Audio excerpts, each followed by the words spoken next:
কবিতা পাঠের সময় এখন। পত্রিকা থেকে কবিতা পাঠ এই পর্বে গতকালই এই পত্রিকাটি আমার হাতে এসেছে। পত্রিকাটির নাম মশাল। আপনারা স্ক্রিনের উপরে পত্রিকার প্রচ্ছদ দেখতে পাচ্ছেন। মশাল সাহিত্য পত্রিকা 2026, সম্পাদক তপন কাজী। এই পত্রিকাটির প্রতিষ্ঠাতা সম্পাদক ছিলেন হামিদা কাজী, বর্তমান সম্পাদক তপন কাজী। 8 আগস্ট 2026 এই সংখ্যাটি প্রকাশিত হয়েছে। ওপরে যে দৃষ্টিনন্দন প্রচ্ছদটি দেখছেন, এই প্রচ্ছদ শিল্পী পার্থপ্রতিম আচার্য, কবি, ছড়াকার, প্রাবন্ধিক পার্থপ্রতিম আচার্য। এই পত্রিকায় বিভিন্ন ধরনের লেখা আছে, কবিতা আছে, গল্প আছে, আলোচনা আছে, প্রবন্ধ আছে, নিবন্ধ আছে, ছোট ছোট। তো বিভিন্ন রকমের লেখালেখি আছে। আমরা এখান থেকে আজকে কয়েকটি কবিতা পড়ব। প্রথমেই হামিদা কাজীর দুটি কবিতা পড়ব। প্রথম কবিতাটির নাম ভালোবাসা।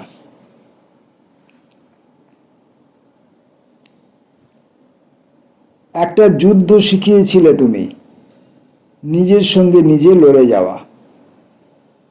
বারবার শুধু নিজে জবাবদিহি করেছি, কাঠগড়ায় সওয়াল জবাব। অবশেষে একদিন দেখি বিচারপতির আসনে আমি। সেদিন কাঠগড়ায় কে? এই উপকার করে ধন্যবাদ চেয়েছ, দিইনি, দেব না। উপরন্তু এক অপ্রতিরোধ্য ক্ষমতায় কেড়ে নেব যা কিছু আছে তোমার। এই খেলাটা না হয় আমি শেখাবো তোমায়। একদিন ফিরে যাব এই রঙ্গমঞ্চ থেকে, দুজনেই খালি হাতে, কেউ গড়ে কেউ বা চিতায়। এপারে বসে কাঁদবে শুধু ভালোবাসা। ভালোবাসা স্বয়ং এপারে বসে কাঁদবে। আর যারা আমরা দুজন দুজনকে ভালোবাসাবাসী নিয়ে খেলা করলাম, তারা দুজনই দুজনের সঙ্গে প্রতারণা করলাম।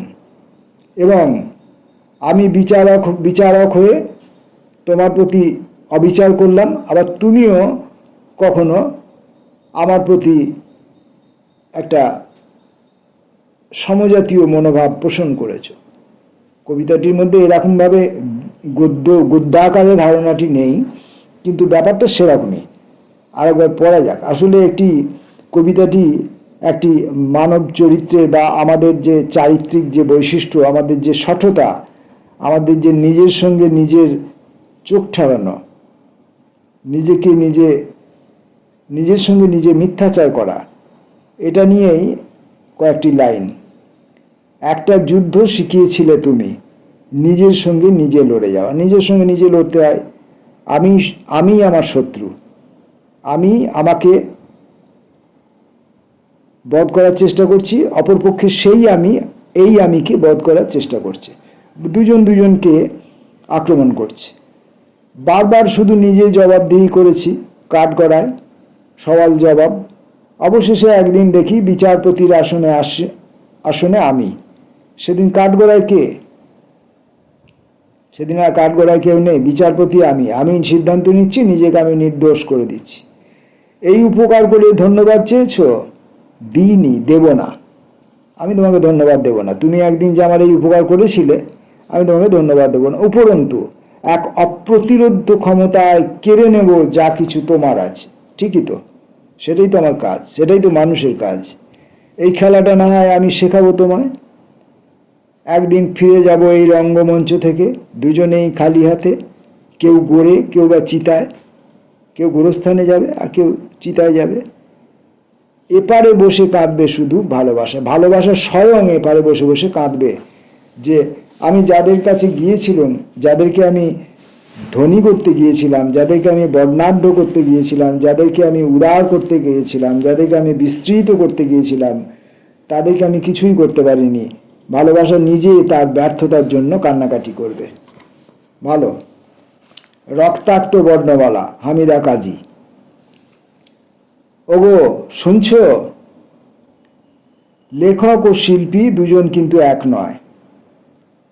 লেখকের লেখা পড়ে বোঝা যায়, আর শিল্পী রক্তাক্ত অক্ষরেও লিখে যায়। গুলি খাওয়া কুকুর যেমন তারপরও বাঁচার চেষ্টা করে, শিল্পী রক্তের বর্ণমালায় লেখা সাজায়, সেখানেই হয়তো সে বেঁচে থাকে। শিল্পীকে মৃত্যুর পরেও আবিষ্কার করতে হয়। তুষারাবৃত শিল্পী অথবা চাপ চাপ রক্তে ঢাকা বর্ণমালা একদিনে উদ্ধার হয় না তো। তোমার ওপর দায়িত্ব দিয়ে গেলাম, তুমিই না হয় সেদিন শিল্পীকে আবিষ্কার করো। এই যে আমরা কবিতা, গল্প, উপন্যাস বিভিন্ন রকম সব লিখে থাকি, কেউ কেউ কাউকে কাউকে দেখা যায় যে নগদ কাঞ্চন মূল্যে নগদ পেয়ে যান, মূল্য পেয়ে যান, কাঞ্চন মূল্যে মূল্য পেয়ে যান, মানে খুব চটজলদি তিনি স্বীকৃতি পেয়ে যান, বাজারে নাম করে ফেলেন। কারণ তিনি হচ্ছেন লেখক, তিনি শিল্পী নন। যিনি শিল্পী তিনি যা করবেন শিল্পকর্মটি, সেই শিল্পকর্মটি আবিষ্কার করার জন্যে বেশ কিছুটা সময় দরকার। সেই ততদিনে এই বর্তমানের পাঠককুল এবং এই লেখক তারা কেউই জীবনে বেঁচে থাকবে না। সেই দীর্ঘ সময়টা অতিবাহিত হবার পর আগামী দিনের পাঠককুল এই শিল্পীর যে কাজ, তার যে শিল্পসত্তা, সেটাকে আবিষ্কার করবে। ততদিনে কিন্তু বর্তমানের যে লেখক, যিনি এখন লিখে নাম খ্যাতি অর্জন করেছেন, তিনি ততদিনে ডিলিট হয়ে যাবেন, মুছে যাবেন। অমিয় কুমার সেনগুপ্তের কবিতা অনেক কষ্ট করে মনে পড়ে, কিন্তু ঠিক মনে পড়ে না। চলে গেছো আমাদের ছেড়ে সীমানার ওপারে অনেক দূরে। কোন অজানার দেশে, সে দেশ কেমন কেউ আগে দেখে না, দেখার সুযোগই পায় না। তাহলে যে যায় সে কি ভাগ্যবতী? না, তাও নয়, যাওয়ার আগে সে জানতেও পারে না, অথচ তাকে যেতে হয়। সেটাই তার গন্তব্য, সে আর ফিরে আসে না, সেটাই তার বাস, সেটাই তার অবস্থান। সে আর ফিরে আসে না, চেষ্টাও করে না, ওপারে চলে যায়, ওপরে নাকি নিচে কোথায় কে জানে, আর ফিরেও আসে না। আমরা যতই হাহুতাশ করি না কেন তাকে ফিরিয়ে আনতে পারি না। এই নিয়েই থাকতে হয় আমাদের। এটাই জগৎ, এটাই জাগতিক নিয়ম, এর নিয়ন্ত্রণ কারো হাতে নেই। বোঝা গেল? বিকাশ গায়েনের জলের চরিত্র। জলের চরিত্র, জল চিরকাল প্রবাহমান, প্রবাহপ্রবণ। জলের চরিত্র, জল চিরকাল প্রবাহপ্রবণ। বিক্ষোভ তরঙ্গ তুলে মাঝে মাঝে নাড়ায় অনর, তলায় তলায় মাটি খেয়ে ফেলে সম্ভ্রমের ঘর। উল্টে দেয় অলক্ষ্যেই মুক্তি পেয়ে পর্যুদস্ত মন, আকাশে উড়াল দেয়। ডানা তার জয়ের কেতন, অনর্থক ভয় মুছে সাহসে উড্ডীন সমুন্নত। ব্যথাতুর হৃদয়ের সেইখানে যত থাকে ক্ষত, প্রেমের শুশ্রূষা পেয়ে আনন্দের করে উদ্বোধন। গতিরুদ্ধ জীবনের বুকে জমা পচা আবর্জনা তুলে নিতে সহসা প্লাবন আসে বিদ্রোহের ধাঁচে। ভীরুতায় বেঁচে থাকা পথে কলরবে উচ্চকিত হয়ে ওঠে দিকে দিকে নিদ্রিতের ফেরায় চেতনা। শীতে জবুথবু হাত প্রাণ পায় আগুনের আঁচে, অরণ্যের অন্ধকার হয়ে ওঠে নক্ষত্র খচিত।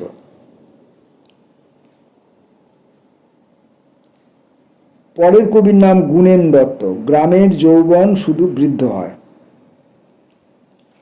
মঞ্চে ঘোষিত হয় বারবার একই প্রতিশ্রুতি, নতুন দিনের ভোরে গ্রাম নাকি ফিরে পাবে আকাঙ্ক্ষিত প্রিয় সম্ভাবনা।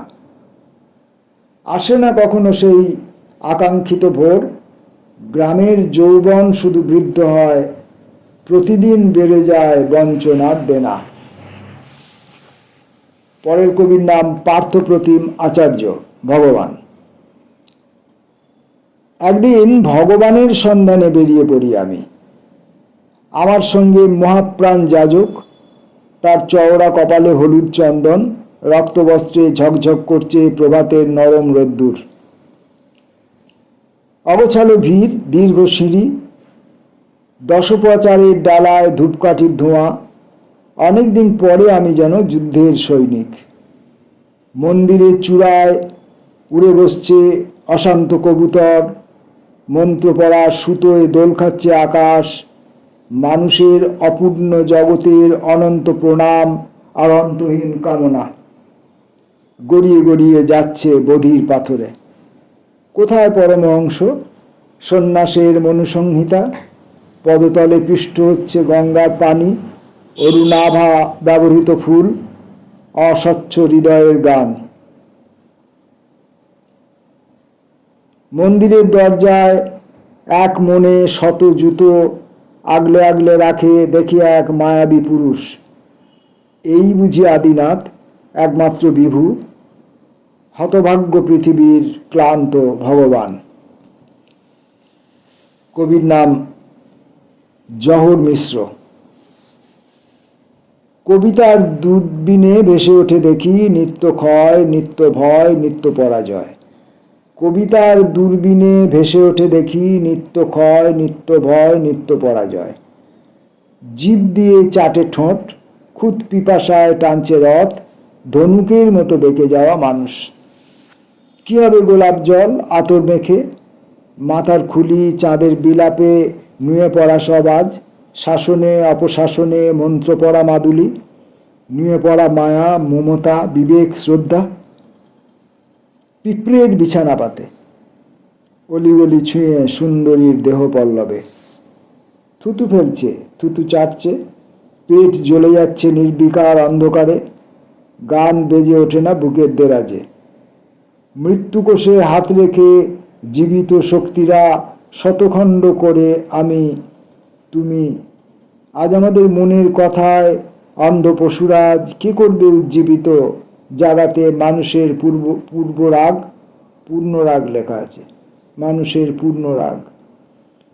মৃত্যুকোষে হাত রেখে জীবিত শক্তিরা শতখণ্ড করে আমি তুমি। আজ আমাদের মনের কথায় অন্ধ পশুরাজ কে করবে উজ্জীবিত? জাগাতে মানুষের পূর্ণ রাগ। পরের কবির নাম শাশ্বত বোস। সিঁড়ি ভাঙা খেলা। ধরো সিঁড়ি ভাঙার অঙ্কে তুমি প্রথম হলে। যদি বলি সিঁড়ি নয়, আমার বুকের পাঁজর ভেঙেছ। চারিদিকে জমাট বাঁধা ঘন কুয়াশায় কোথাও যেন চটুল হিন্দি গান বাজছে। প্যার তো হোনা হি থা, হতে পারত, কিন্তু হলো না তো। তোমার ঈষৎ ঝুলে পড়া বুকে কান পেতে শুনি কলসদ্বীপের মাঝ বরাবর মৃত্যু উপত্যকায় হেঁটে যাওয়া স্খলিত হরিণীর ডাক। জরায়ুর মাংস খোবলানো নষ্ট ভ্রূণের লাভডুব দুমদুভি। একটা গাছ আর তাকে ঘিরে জীবনের কথা বলা। সিঁড়িটার শেষ মাথায় তখন জ্যান্ত এক অজগর, গিলে ফেলে আমাদের প্রেম, জন্মভূমি, ধ্রুবতারা। কবিতার গাবে হামাগুড়ি দেয়া চলে, গোলাপের স্মৃতি বুকে করে নিয়ে এক ঝাঁক শালিকেরা রাত পোহায়। মনে করি আমি, পাশে তুমি নেই, আছে কোনো শঙ্খচিল। এক বিছানাতে অ্যালার্ম ঘড়ি বাজে, নিঃশব্দে সময়ের গোপে তা দেয়, জ্বলে ওঠে কোনো মহাকাশযান। সিঁড়ি ভাঙা অঙ্কে জিতেছ তুমি, নৈঃশব্দ তোমার নাম ধরে ডাকে এখন অনন্ত অনন্ত।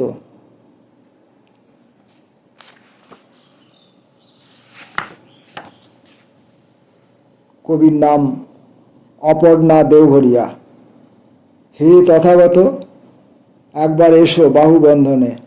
শান্ত সৌম্য প্রেমে হিংসা, লোভ, অহংকার বিসর্জন দিয়ে লুম্বিনী ঝড়ে ভিজে উঠি সহজ সরল আলোময় ধারায়। যেভাবে আকুলতায় নীলাভ প্রেমে বাসনায় তুমিময় হয়ে ওঠে দক্ষিণের জানালা। পিপাসার ভূগোলে কত দীর্ঘশ্বাস, বিচ্ছেদ, চক্রব্যূহের আঁকিবুকি, কৃষ্ণ গহ্বরের কত মন খারাপের স্তূপ। এত ফাঁদ, আগুন, সন্ধি প্রস্তাব, বৈশাখ পাখিনী কিভাবে তোমাকে জড়িয়ে ধরে রেণুময় প্রেমের চুম্বনে। ষড়রিপুর শূন্য দুপুরে যদি একবার পেতাম আকুলতায়, হৃদয়ে ঢেউ তুলে চাপার কান্নায়, হে পরাণ সখা এসো উথাল পাথাল বুকে, রৌদ্র খেলায় ভালোবাসায় এসো মশাল জ্বালি শাশ্বত প্রেমে, রুখা সুখা অন্তরে স্বপন দুয়ারে, ঝড় উঠুক উপাখ্যানে, হেসে উঠুক লাল নীল প্রজাপতি।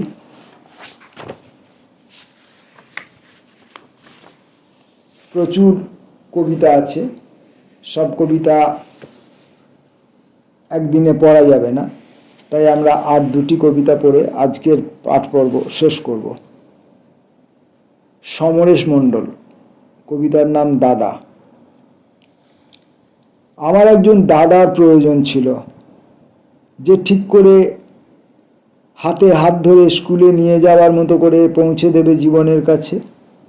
জীবন সদাই এবং সর্বত্র খোয়া ওঠা দাঁত বের করা পাথুরে রাস্তা, কোথাও আলো মিটিমিটি তো কোথাও আদৌ আলো থাকে না। হাতড়ে হাতড়ে পথ চলতে হয়। চলার শেষে একটি সবুজ দরজার কাছে দাঁড়াতে পারলে বিস্ময় ও বিপন্নতা ঘুচে যায়। দাদা না থাকার জন্য অপমানের অপ্রাপ্তির দরজা পেরিয়ে পরীক্ষায় বসতে হয় বারবার। বেশিরভাগ সময়ই তা পৌঁছে দেয় চাঁদের উল্টো পিঠে। এইভাবে খুঁজতে খুঁজতে হাঁটতে হাঁটতে এসে উপস্থিত হই রাস্তার শেষে টাঙানো বিশাল আয়নার কাছে। দেখি কখন দাদার মুখটি বসে গেছে আমার মুখে। হাত পা কথাবার্তা ভঙ্গিমার সব আদল দাদার মতো হয়ে গেছে। পাড়ায় ফেরার সময় বুঝতে পারিনি কখন আমি দাদা হয়ে গেছি। তাই তো। শীতল গঙ্গোপাধ্যায়ের কবিতা বই বুকে মেয়েটি। পাহাড় তাকিয়ে আছে স্থির, আকাশ দেখছে মেঘ চোখে, নদীটি বইছে তীর তীর, মেয়েটি হাঁটছে বই বুকে। স্কুল ওই নদীর ওপারে, ভাবি জীবনের আশ্বাসে, স্বপ্নের মাঝি হাল ধরে যখন নদীটি জলে ভাসে। যুবকটি রাস্তার ধারে চেয়ে থাকে উদাসী বিধুর, কথা হয়েছিল পরিবারে আসবে সে কপালে সিঁদুর। হাত তো সে দিয়েছে বাড়িয়ে, কাঁধে নেবে বোঝা আরো ভারী, কেন গেল দু পা মারিয়ে, কেন তার চোখে তরবারি। মেয়ে বইগুলি বুকে চেপে পথ হাঁটে কত আঁকা বাঁকা, বুকের কোমল উত্তাপে স্বপ্নগুলি মেলে মৃদু পাখা। মশাল পত্রিকাটি থেকে কিছু কবিতা আজকে পড়লাম, পরে আর একদিন আরো কিছু কবিতা পড়ব। নমস্কার।